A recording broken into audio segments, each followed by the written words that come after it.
आखिरकार वही हुआ जिसका अंदाजा सबको पहले से था। बीजेपी और नफरती चिंटू देखते रह गए और सुप्रीम कोर्ट ने अशोका यूनिवर्सिटी के प्रोफेसर अली खान महमूदाबाद को जमानत दे दी है।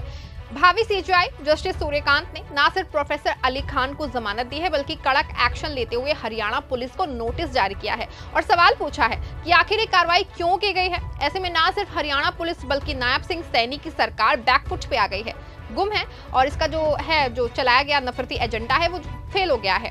भावी सीजेआई जस्टिस सूर्यकांत ने अपने आदेश में क्या कुछ कहा है और कपिल सिब्बल ने किस तरह दलील देते हुए प्रोफेसर अली खान को तुरंत रिहा करने का ऑर्डर दिया है, ये सब कुछ आपको बताएंगे अपनी रिपोर्ट में। साथ ही इस पर भी चर्चा करेंगे कि कैसे बीजेपी के नफरती खेल ने अली खान महमूदाबाद के खिलाफ षड्यंत्र करके जेल भेजा था।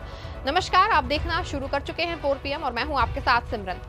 दोस्तों, अली खान महमूदाबाद ऑपरेशन सिंदूर के बाद अचानक चर्चा में आ गए थे। जब सेना की 2 महिलाओं ने प्रेस कॉन्फ्रेंस की थी तो उसी दौरान अली खान महमूदाबाद ने अपने सोशल अकाउंट पे दक्षिण पंथियों को लेकर एक पोस्ट किया था, क्योंकि अली खान अशोक यूनिवर्सिटी में जो है प्रोफेसर हैं, इसीलिए कुछ ही देर में उनकी पोस्ट वायरल हो गई और सोनपत में उनके खिलाफ शिकायत के बाद FIR किया गया।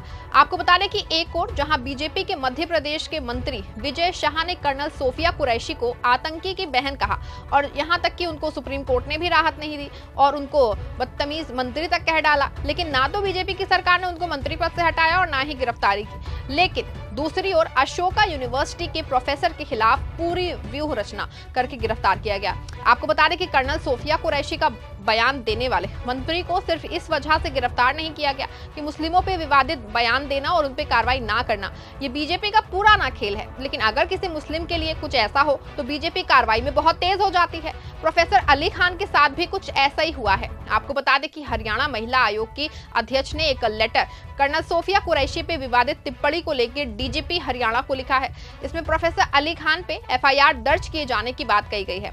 लेकिन वहीं दूसरी ओर सवाल ये भी है कि हरियाणा महिला आयोग के अध्यक्ष रेणु भाटिया ने अपने मध्य प्रदेश के मंत्री के खिलाफ क्यों नहीं प्रधानमंत्री और राष्ट्रपति को लेटर लिखा।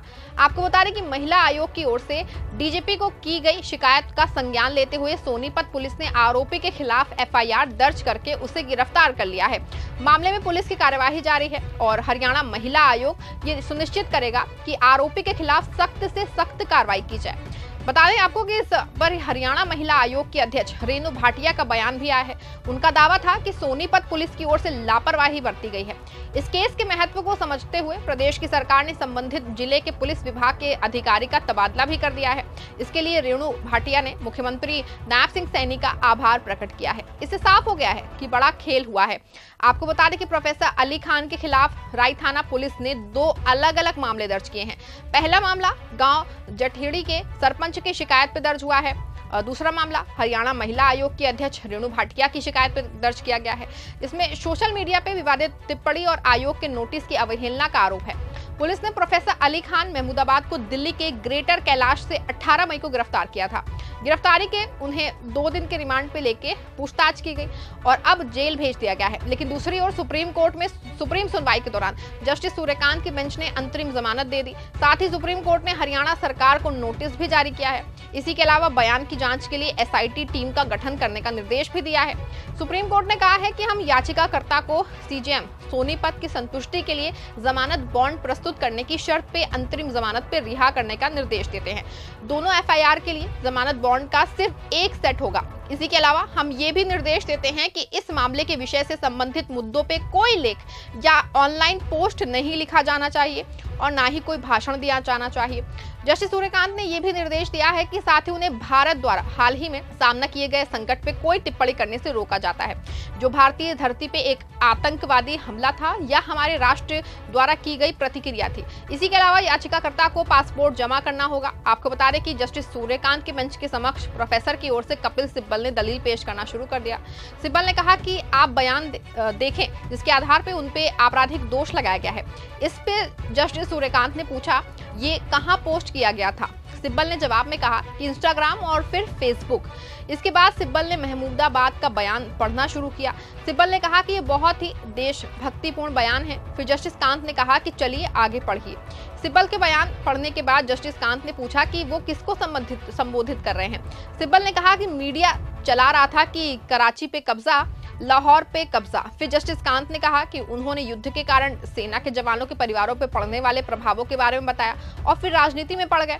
सिब्बल ने कहा कि फिर उन्होंने कहा कि मैं खुश हूं, वे दक्षिणपंथी टिप्पणीकारों को संबोधित कर रहे हैं। जस्टिस कांत ने कहा कि हाँ, ये स्पष्ट है, वे टिप्पणीकारों को संबोधित कर रहे हैं। सिब्बल ने आगे की लाइन पढ़ी। पूरा लेटर सुनने के बाद जस्टिस सूर्यकांत ने दोनों मामलों में अंतरिम जमानत दे दी।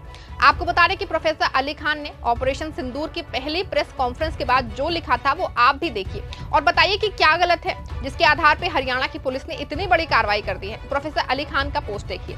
मुझे देख के बहुत खुशी हुई है कि इतने सारे दक्षिणपंथी टिप्पणीकार कर्नल सोफिया कुरैशी की सराहना कर रहे हैं, लेकिन शायद वे इतनी ही जोर से ये भी मांग कर सकते हैं कि भीड़ द्वारा हत्या, मनमाने ढंग से बुलडोजर चलाने और भाजपा के नफरत फैलाने के शिकार लोगों को भारतीय नागरिक के रूप में सुरक्षा दी जाए। दो महिला सैनिकों द्वारा अपने निष्कर्षों को प्रस्तुत करने का नजरिया महत्वपूर्ण है, लेकिन ये नजरिया जमीन पे वास्तविकता में तब्दील होना चाहिए, अन्यथा ये सिर्फ पाखंड है।